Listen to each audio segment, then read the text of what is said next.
আসসালামু আলাইকুম, কেমন আছেন সবাই? আশা করি ভালো আছেন। আমি আল্লাহর রহমতে ভালো আছি। গতকালকে একটু প্রবলেম ছিল, সেই কারণে আসলে ভিডিওটা দিতে পারিনি।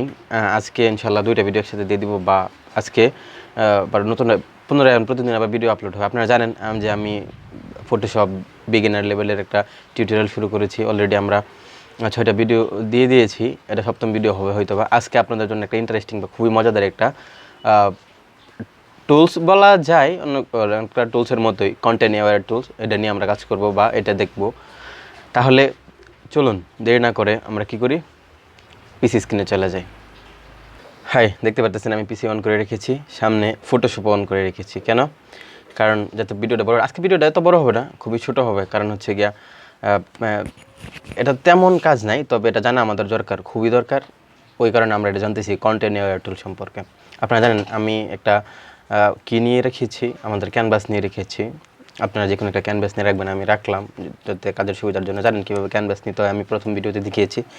যদি আপনারা ওই ভিডিওগুলো দেখে না থাকেন তাহলে প্লিজ ওই ভিডিওগুলোতে একটু ঘুরে আসতে পারেন।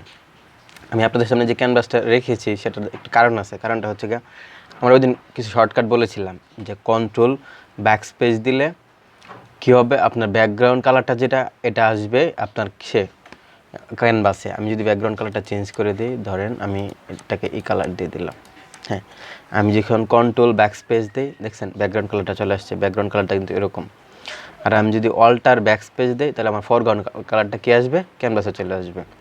তাহলে আমি জানলাম কি, অল্টার ব্যাকস্পেস ফরগ্রাউন্ড আসবে, কন্ট্রোল ব্যাকস্পেস ব্যাকগ্রাউন্ড কালারটা আসবে। এতটুকু তো আমরা জানলাম। তবে আজকে আমরা নতুন একটা শর্টকাট শিখবো। সেটা হচ্ছে কি, আপনারা যদি, আমি ফটোশপ সিসি 2018 ইউজ করেছি, আপনারা যদি ইউজ করে থাকেন তাহলে এটার শর্টকাট হচ্ছে শিফট F5 দিলে এরকম একটা টুল আসবে, ফিল, যাকে বলে আমরা ফিল করা। আপনি এটা ম্যানুয়ালিও আনতে পারেন, আমি আপনাদেরকে ম্যানুয়ালিও দেখাচ্ছি। ধরেন আমি এটা যদি হোয়াইট ব্যাকগ্রাউন্ড দিয়ে দিই, তাহলে কি দাঁড়ায়, দিলাম।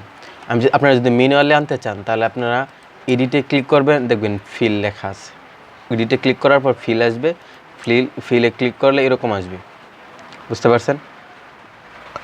আবার আমি বলতেছি, এডিটে ক্লিক করার পর ফিল আসবে, ফিলে ক্লিক করলেই আপনার চলে আসবে এটা। আর শর্টকাট হচ্ছে কি শিফট F5 দিলেও এরকম চলে আসবে। এখানে দেখেন আপনার কতগুলো অপশন দেওয়া আছে। কি কি? এখানে যদি আপনি ক্লিক দেন তাহলে দেখবেন ফরগ্রাউন্ড কালার দেখা আছে। ফরগ্রাউন্ড কালারে ক্লিক করলে ফরগ্রাউন্ড যে কালারটা আছে এটা এখানে চলে আসবে। ব্যাকগ্রাউন্ড কালার যেটা আছে, ব্যাকগ্রাউন্ড কালার সবুজ দেওয়া আছে। আমি যদি এখানে নীল ক্লিক করি তাহলে দেখবেন ব্যাকগ্রাউন্ড কালারটা চলে আসছে, বুঝতে পারছেন? এখানে অপশনগুলো দেওয়া আছে। আবার যদি আমি ফরগ্রাউন্ড কালারে ক্লিক করি তাহলে এই যে উপরের কালারটা যেটা, এটা আবার আমার ক্যানভাসে চলে আসবে, যে চলে আসলো। আমি আরও কিছু জিনিস দেখা যায়, এখানেই দেখেন ক্লিক করার পর এখানে একটা জিনিস আছে, কন্টেন্ট অ্যাওয়ার টুল। এটা আসলে এখানে শো করতেছেন, আমরা করবে জাস্ট আমরা বলতেছি, এটা নিয়ে আমরা আজকে কাজ করব, কন্টেন্ট অ্যাওয়ার টুল। কিন্তু এখানে আরও কিছু জিনিস আছে, দেখেন মোড এখানে সব মোড দেওয়া আছে। আপনি নর্মাল, ডিসেবল, আমরা জানি ব্লেন্ডিং অপশানে ওই অপশানগুলো দেখেছিলাম কোথায়, পিছনে একটা ক্লাসে। আপনারা ওইটা দেখতে আসতে পারেন বা ওই ক্লাসগুলো দেখে আসতে পারেন যদি দেখে না থাকেন। আমার ব্যাকগ্রাউন্ড সিরিজের বা ফটোশপ টিউটোরিয়ালের সিরিজের মধ্যে এই ক্লাসটা আছে। এখান থেকে অপোসিটিও আপনি কি করতে পারেন, কমাইতে পারেন বা বাড়াইতে পারেন, ঠিক আছে? তাহলে এই কন্টেন্ট অ্যাওয়্যার টুলের কাজটা কি আমরা সেটা দেখে নিই। হ্যাঁ, তার জন্য আমি একটা পিক নিয়ে রেখেছি। দেখেন এই যে আমি এই পিকটা নিয়ে রেখেছি, আপনারা দেখতে পারতেছেন আমার ফটোশপে অন করা আছে এই পিকটা।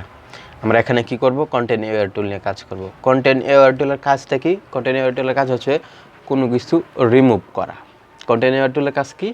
কোনো কিছু রিমুভ করা। যেমন আমরা অনেকগুলো দিয়ে রিমুভ করতে পারি, তবে কন্টেন্ট অ্যাওয়্যার টুল একটা হচ্ছে গিয়া টুল, যেটা আমরা কি করতে পারি, কোনো অবজেক্ট বা কোনো সাবজেক্ট বা যে কোনো কিছু রিমুভ করতে আমরা পারি।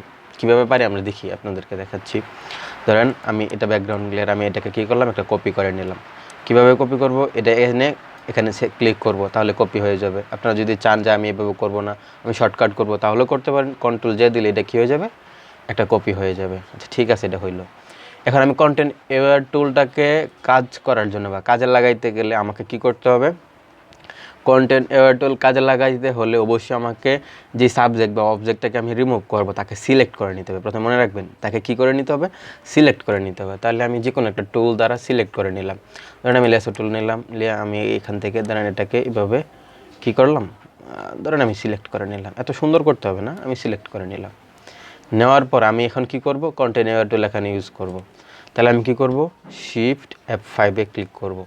শিফট F5 ক্লিক করলাম। এখন দেখুন ওই সময় কি ছিল, কন্টিনিউ টুলটা একটু হাইট সিস্টেমে ছিল, এখন দেখেন এটা কি হয়ে যাবে, ভিজিবল হয়ে যাবে। এই যে দেখছেন ভিজিবল হয়ে গেছে। আমি যদি এখানে ক্লিক করি, এখন দেখুন ম্যাজিক, এখানে ক্লিক করার পর এখন দেখেন এই অপশনগুলো যেভাবে আছে এইভাবে রাখবেন, এগুলোতে কোনো ক্লিক করার দরকার নাই। আপনি এখানে ওকে ক্লিক করবেন। আমি ওকে ক্লিক করলাম, দেখছেন। আমি যদি কন্ট্রোল দিয়ে ডিসিলেক্ট করি, কন্ট্রোল ডি হচ্ছে ডিসিলেক্ট, দেখছেন চলে গেছে না সাবজেক্টটা? অবশ্যই চলে গেছে। আমি আপনাকে দেখাচ্ছি আগে কেমন ছিল, এই যে এমন ছিল, এখন এমন, আগে এমন ছিল, এখন এমন। এখন আপনি বলবেন যে কি কাজ করছে, আমি আপনাদেরকে দেখাচ্ছি ওই কন্টিনিউ টুলে কাজটা কি করছে।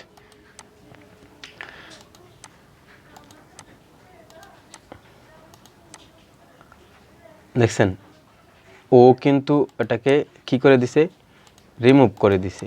রিমুভ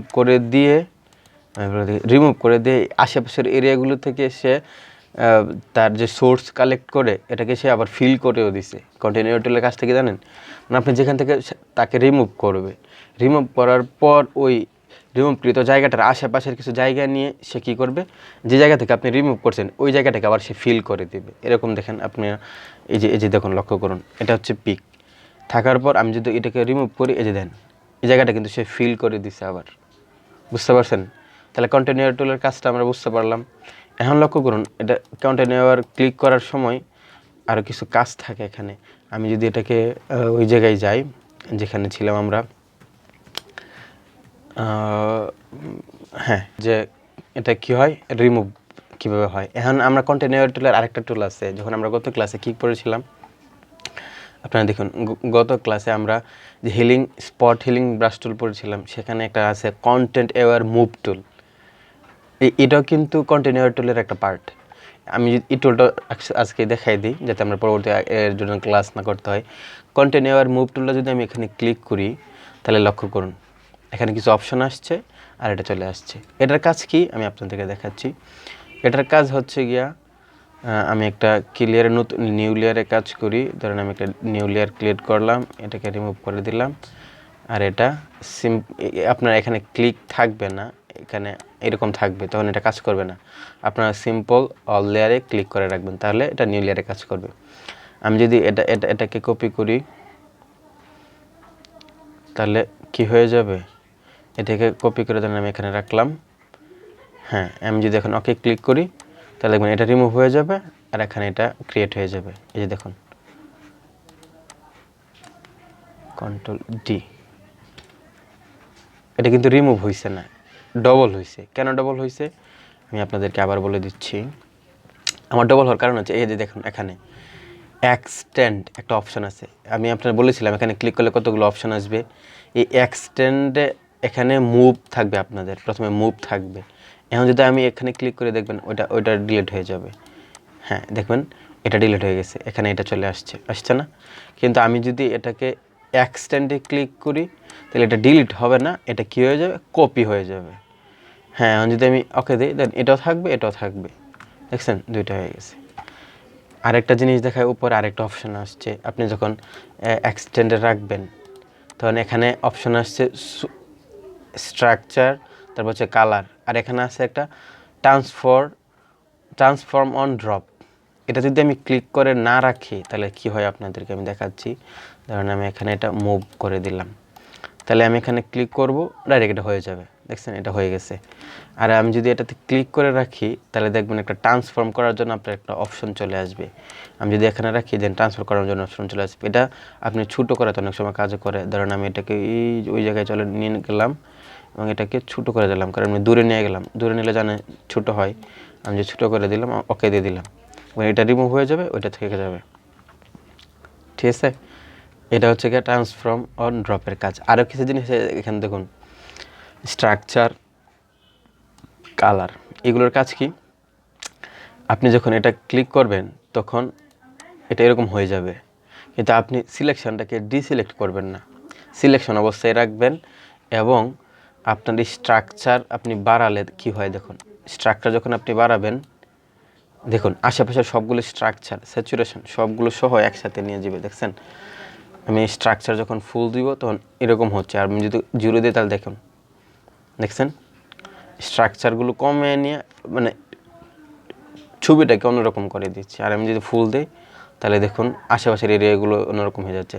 তো আমি সচরাচর সাপোর্ট করবো বা আমি যেটা প্রেফার করি 4 দিয়ে রাখি সবসময়। আর কালারটাকে যদি আপনি ফুল দেন তাহলে দেখুন আপনার কী হচ্ছে, দেখছেন আশেপাশের কালারগুলো সে নিয়ে নিচ্ছে।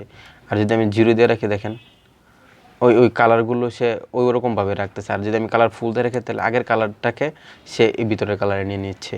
তো এটাকে আপনি 4-5 এরকম দিয়ে রাখতে পারেন। হয়ে গেল আপনার এই সিস্টেম, এটা চলে গেল। এখন আরেকটা জিনিস আপনাদের মনে আসতে পারে যে কি, যে আমি যখন এটাকে প্রথম অবস্থায় যখন আমি এখানে আপনার ইয়ার জন্যে যে কন্টেন্ট এওয়ার টুলের জন্যে আমি যখন সিলেক্ট করেছিলাম তখন কিন্তু আমি এত পারফেক্টলি সিলেক্ট করিনি। কেন করিনি? কারণ পারফেক্টলি সিলেক্ট না করার কারণ হচ্ছে গিয়ে পারফেক্টলি যদি আমি সিলেক্ট করতাম তাহলে কী হয় আমি আপনাদেরকে দেখাই দিই। ধরেন আমি এখান থেকে এটা না এটাও না, হ্যাঁ আমি অবজেক্ট এটা নিয়ে সিলেক্ট করে নিই। ধরেন আমি এটা নিয়ে সরি আমি এটাকে ছোটো করে দিচ্ছি ব্রাশটাকে, ধরেন একদম ধরুন এতটুকু হয়েছে। হ্যাঁ এটাকে যদি আমি কি করতাম মাইনাস করে দিই, অল্টার ক্লিক করে এটাকে একটু মাইনাস করে দিই, হ্যাঁ সাবাস। এটাকে যদি আমি কন্টিনিউয়ার টুলে দিই তাহলে দেখুন কি হয়, কন্টিনিউয়ার টুল ওকে দিলাম, দেখুন দেখছেন আপনার এই যে কিছু জায়গা রয়ে গেছে না, তার যেটা মুভ করছে সেটা রয়ে গেছে না, কারণ কি এটা আপনি একজ্যাক্ট যেটা দিচ্ছেন ওইটাই সে নিছে। আর যদি আপনি বেশি এরিয়া নিয়ে করতেন, যেমন হচ্ছে আমি একটা ডিল সিলেক্ট করে এখানে এটা বেশি এরিয়া নিয়ে করলে কি হইতো, কারণ সে আশেপাশের জায়গাগুলো থেকে সোর্স নিতে পারতো এবং সে সোর্স নিয়ে আপনার কি করতো ওই জায়গাটাকে সে ফিল করে দিত। দেখুন এখন দেখুন ওই মানে তার যে ছায়ার মতো একটা জিনিস ছিল এটা কিন্তু নাই, কারণ সে আশেপাশের জায়গাগুলো থেকে কিছু সোর্স নিয়ে সে এটাকে কী করে দিছে একদম ফিল করে দিছে, ওই জন্য ওই রকম আর হয় নাই, মানে একদম ক্লিয়ার হয়ে গেছে। ঠিক আছে, তাহলে আজকে এই পর্যন্তই। আগামী ক্লাস দেখার জন্য অবশ্যই অনুরোধ রইল এবং প্রত্যেকটা ক্লাসই দেখবেন। যদি শিখতে চান বা ভালো কিছু শিখতে চান তাহলে এই চ্যানেলটিকে অবশ্যই সাবস্ক্রাইব করবেন এবং পাশে থাকা নোটিফিকেশন বেল আইকনটিতে ক্লিক করে রাখবেন। তাহলে আগামী ক্লাস পর্যন্ত ভালো থাকুন, সুস্থ থাকুন, বাই বাই, টাটা।